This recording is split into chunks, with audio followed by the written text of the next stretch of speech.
Meus amigos e irmãos, que a paz de Deus esteja agora e sempre em nossos corações. E nós prosseguimos aqui o nosso estudo a respeito do problema do ser, do destino e da dor. As três questões básicas, que também podem ser traduzidas ou manifestadas, simbolizadas no porquê nasci, porquê vivo, porque nesse viver padeço, me alegro, porque as circunstâncias são mutáveis, né? E por que é que um dia eu vou mudar de corpo, vou mudar de estágio vibratório. Então, nós vemos aqui essa análise muito inspirada através de Leon Denis. E vamos prosseguir. Ele diz assim: a ideia religiosa acaba de percorrer seu ciclo inferior e os planos de uma espiritualidade mais alta vão se esboçando. Pode-se dizer que a religião é o esforço da humanidade para se comunicar com a essência eterna e divina. Eis porque sempre haverá religiões e cultos cada vez maiores e de acordo com as leis superiores da estética, que são a expressão da harmonia universal.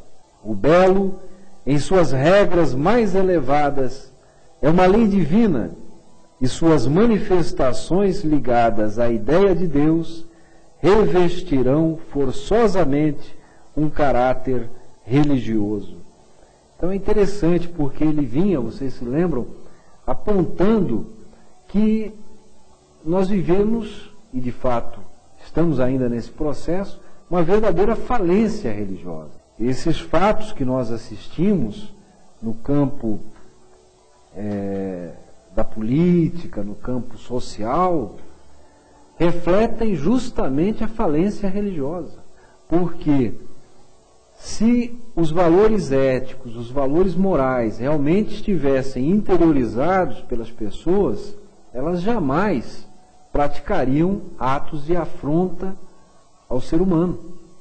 Então, se estão realizando, é porque a religiosidade ainda é apenas de fachada, né? É apenas um disfarce, né? É um esmalte de civilização. Nós precisamos aprofundar isso. E o Leon Denis diz que, ao contrário do que possa parecer, né, que esta falência religiosa nos levaria à descrença, ao contrário, isso está sendo bom, né, está destruindo o velho mundo para que o novo mundo possa surgir. E aqui ele faz uma reflexão muito interessante, que tem muito a ver aqui com a nossa Academia Brasileira de Estudos Espirituais, porque ele fala da estética, né? E a cultura, ela é ligada à estética, né? A beleza, a harmonia, Deus é harmonia, né? Onde há beleza, há manifestação de Deus. Então, esta expressão harmônica universal de um conhecimento superior também se dá através da manifestação da arte. À medida que o pensamento evolui, missionários de todas as ordens vêm provocar a renovação religiosa no seio da humanidade.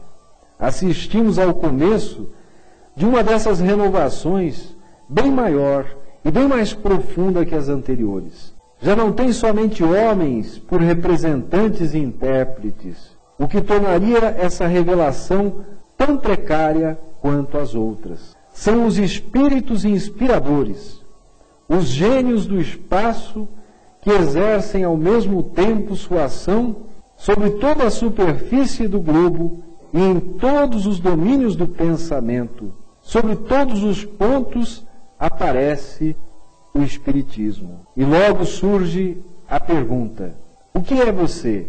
Ciência ou religião? Espíritos de pouco alcance, vocês julgam que o pensamento deve seguir eternamente os caminhos abertos pelo passado? Até aqui, todos os domínios intelectuais têm sido separados uns dos outros, cercados de barreiras, de muralhas. A ciência de um lado, a religião de outro, a filosofia e a metafísica estão eriçadas de espíritos impenetráveis, quando tudo é simples, vasto e profundo no domínio da alma, como no do universo. O espírito de sistema tudo complica, diminui, divide. A religião foi emparedada no sombrio cárcere dos dogmas e dos mistérios. A ciência aprisionada nas baixas camadas da matéria. Essa não é a verdadeira religião, nem a verdadeira ciência. Bastará elevar-se acima dessas classificações arbitrárias para compreender que tudo se concilia e se reconcilia em uma visão mais alta. Vejam que coisa interessante, ele estava assistindo nesse momento o alvorecer do Espiritismo. Ele próprio era um prócere, né? Um ativista dessa atividade. Estava ali, o Allan Kardec tinha há pouco desencarnado, em 1869, e o Leon Denis, que ainda jovem, de alguma forma estivera e mantivera diálogo com Allan Kardec, continuou a sua obra na vertente da filosofia. Mas ele diz assim, o que torna esse momento único para a humanidade é que daqui para frente não serão só os homens que falarão, os espíritos também falarão e trarão novidades.